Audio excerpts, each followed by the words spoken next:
Hello, everyone, and welcome back to Miss Dina English. I'm Dina, and I'm very happy that you are joining us today. And I'm Tom. It's great to have you here with us again. Maybe you're listening while drinking coffee, traveling to work, or relaxing at home.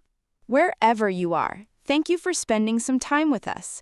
Today, we have a topic that can help you not only learn English, but also learn almost anything more effectively. That's right. Today we are talking about something very interesting. The title of this episode is Trick Your Mind to Learn Faster. Now, before anyone worries, we are not talking about magic tricks or secret superpowers.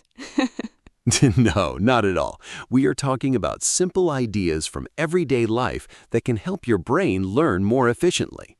And as always, we will use clear and natural English that is suitable for B1 to B2 learners.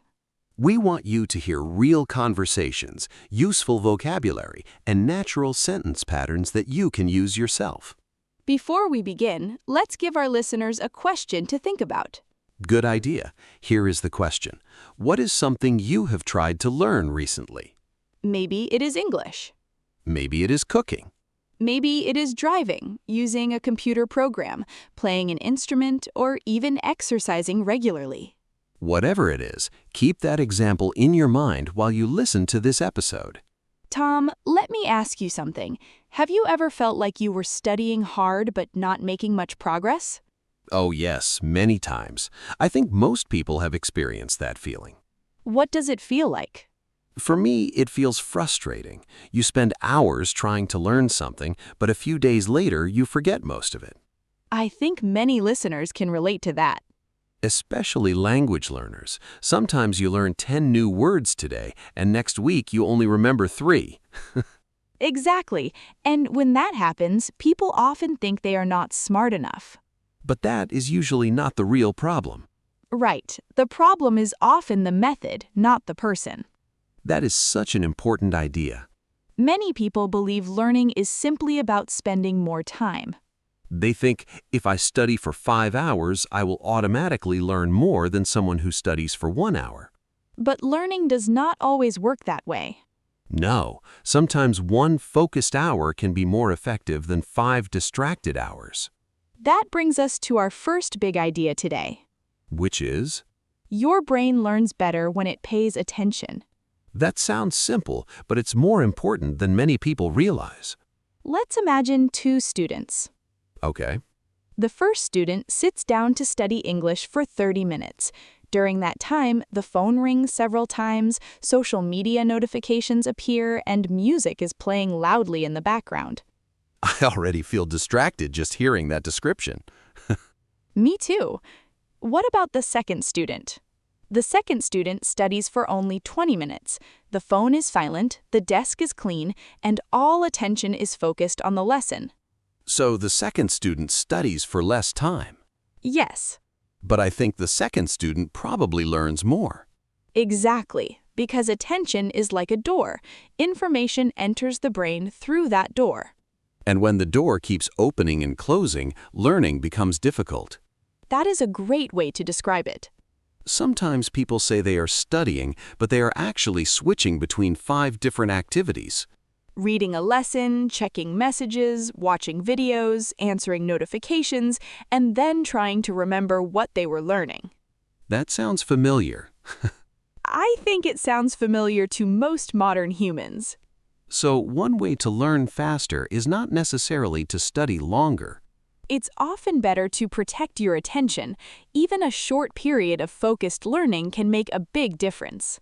Now let's talk about another interesting idea. I'm ready. Many people believe learning should feel easy all the time. Yes, if something feels difficult, they think they are failing. But surprisingly, a little difficulty can actually help learning. That sounds strange. Can you explain? Of course. Imagine you learn a new English word. Okay. Later, someone asks you to remember that word. And I have to think for a moment before I remember it. Exactly. So that moment feels difficult.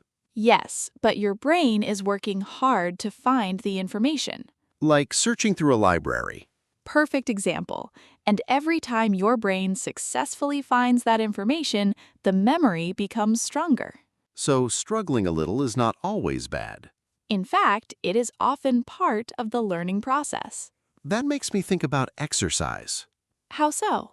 When you exercise, your muscles become stronger because they work against resistance. And learning is similar. Your brain becomes stronger when it actively works with information instead of simply looking at it. Exactly. That is why reading the same page 10 times is not always the best strategy. Because your eyes may be moving, but your brain may not be doing much work. Instead, it can be more effective to stop and ask yourself questions. Like, what did I just learn? Or, can I explain this idea in my own words? Those simple questions force the brain to participate. And participation is one of the secrets of faster learning. I think many listeners will find that helpful. We're only getting started because in the next part, we're going to talk about memory, repetition, and a surprising mistake that many learners make every single day. So, Tom, before the break, we talked about attention and how the brain learns better when it is actively involved. Yes, and we also talked about something surprising. Learning does not always have to feel easy. Exactly. A little challenge can actually help us remember things better. Now let's continue with another important question. Why do we forget so much of what we learn? That is a question many learners ask themselves. Especially language learners. Yes, someone learns new vocabulary on Monday, feels confident, and then by Friday, half of the words seem to have disappeared. Sometimes even more than half. That can feel discouraging. Very discouraging. But forgetting is actually a normal part of learning. Really? Yes, many people think forgetting means failure. But that is not true? Not at all. Your brain is constantly deciding which information is important and which information is not. So if I see a word one time and never use it again, my brain may decide it is not important. Exactly. That makes sense. Imagine meeting a person at a party. Okay. You hear their name once for 2 seconds. There's a good chance I will forget it. Probably. But if I speak with that person several times, hear their name repeatedly, and interact with them often, I'm much more likely to remember. Learning works in a similar way. So repetition matters. Yes, but not all repetition is equal. What do you mean? Many learners repeat information immediately over and over again. Like reading the same vocabulary list 10 times in one evening. Exactly. That feels productive. It does feel productive, but I have a feeling there's a problem. There is. The information stays in your short-term memory for a while, so you think you know it well. But later it disappears. Right. A better strategy is to review information after some time has passed. So instead of reading a word 10 times today, I should revisit it tomorrow and again a few days later. Exactly. Why does that help? Because every time you successfully remember something after a delay, your brain strengthens that memory. So the act of remembering is important. Very important. That means learning is not just putting information into the brain. It's also pulling information back out. I like that idea. Think about it this way. Many learners spend most of their time looking at information. Reading notes, reading books, reading vocabulary lists. Yes, but strong learners spend time testing themselves. Without looking at the answers. Exactly. That sounds harder. It is harder. But based on what we discussed earlier, harder is not always worse. Correct. Sometimes the activities that feel more difficult are the ones that create stronger learning. Let's use English as an example. Good idea. Suppose I learn the word confidence. Okay. Instead of reading it 20 times, I could close the book and ask myself, what was that word? Yes. Or I could create my own sentence using it. Perfect. Like, I feel more confidence when I practice speaking every day. Exactly.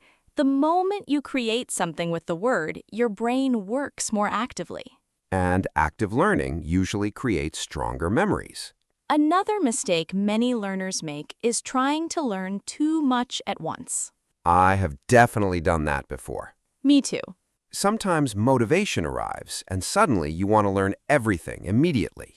You study for 4 hours, watch 10 videos, learn 50 vocabulary words, and make a huge plan. Then the next day, you feel exhausted. Exactly. So, what is a better approach? Smaller amounts of learning done consistently. There's that word again, consistency. Because consistency is one of the greatest learning advantages anyone can have. Many people underestimate it, They do. People often admire dramatic effort. like studying 8 hours in one day. Yes, but long-term success usually comes from smaller actions repeated regularly.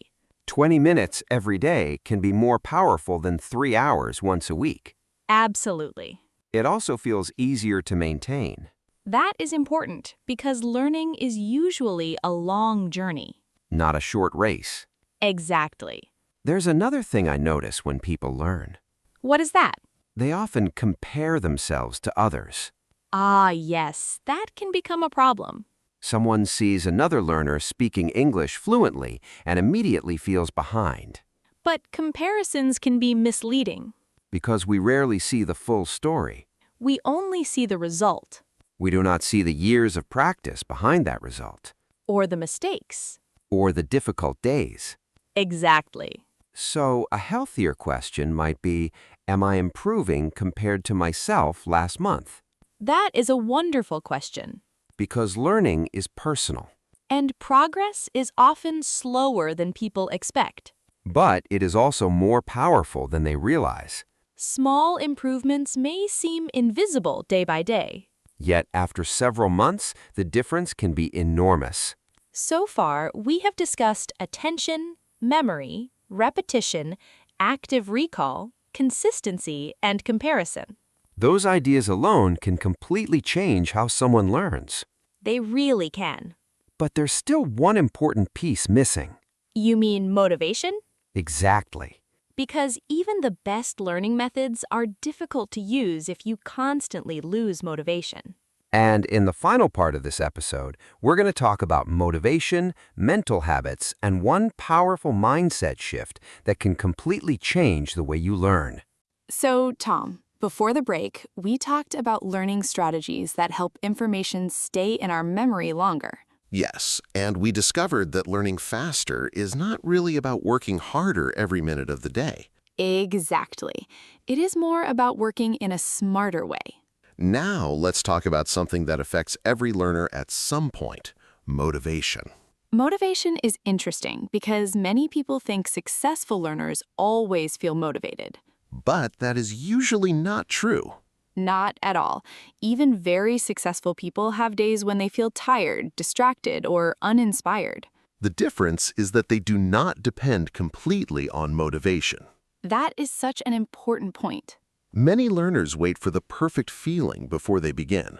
They tell themselves, I'll study when I feel motivated. The problem is that motivation is not always predictable. Some days it is strong. Some days it disappears completely. Exactly. So what should people do instead? Instead of relying on motivation, they can build habits. Habits are powerful because they require less decision-making. Right. Imagine brushing your teeth. Most people do it automatically. They do not spend 10 minutes every morning deciding whether they should do it. That would be a very strange conversation with yourself. It certainly would. So the goal is to make learning feel more like a habit. Exactly. When something becomes part of your routine, you spend less energy trying to convince yourself to start. That reminds me of something I heard once. What was it? Someone said, make it easy to begin. I love that advice. Many people make learning look huge and intimidating. They imagine studying for 2 hours, taking pages of notes, and completing many difficult tasks. Then their brain says, that sounds exhausting. Exactly. So what is a better approach? Make the first step extremely small. Give us an example. Instead of saying, I will study English for 2 hours, you can say, I will study for 5 minutes. 5 minutes sounds easy. That is the point. Once people start, they often continue longer anyway. Yes, starting is usually the hardest part. Another thing I notice is that people often focus too much on perfection. That is a very common problem. They want perfect pronunciation, perfect grammar, perfect results. And because they cannot be perfect immediately, they become frustrated. Sometimes they even stop completely. Which is unfortunate because perfection is not what creates progress. What creates progress then? Practice. Repeated practice. Exactly. Mistakes are not signs of failure. They are signs that learning is happening. Think about children learning to walk. They fall many times. Hundreds of times. But nobody looks at a child and says, well, you fell down. I guess walking is not for you. Exactly. We understand that mistakes are part of the process, Yet adults often forget that lesson when learning something new. especially when learning a language. Yes. Many learners stay silent because they are afraid of making mistakes. But speaking imperfect English is usually more useful than speaking no English at all. Absolutely. Every conversation teaches you something. Every mistake teaches you something too. So perhaps one of the biggest mind tricks is changing how we see mistakes. Instead of seeing them as proof that we are bad at something, we can see them as proof that we are practicing. I really like that idea. There is one final mindset shift I want to share. Let's hear it. Stop asking, how fast am I learning? Interesting. Instead ask, am I learning a little more than before? That changes the focus completely. It does, because learning is not a competition against everyone else. It is a personal journey. Some people move quickly, Some move more slowly. but steady progress is what matters most. And when people focus on steady improvement, they usually feel less pressure, They enjoy the process more. which often helps them learn even better. So let's review some useful vocabulary from today's episode. The first word is attention. Attention means the focus you give to something. Example, good attention helps you learn more effectively. The next word is recall. Recall means remembering information and bringing it back into your mind. Example, practice recall instead of only rereading your notes. Another useful word is consistency. Consistency means doing something regularly over time. Example, consistency is often more important than intensity. We also talked about habits. A habit is an action you do regularly, often without thinking much about it. Another important word is motivation.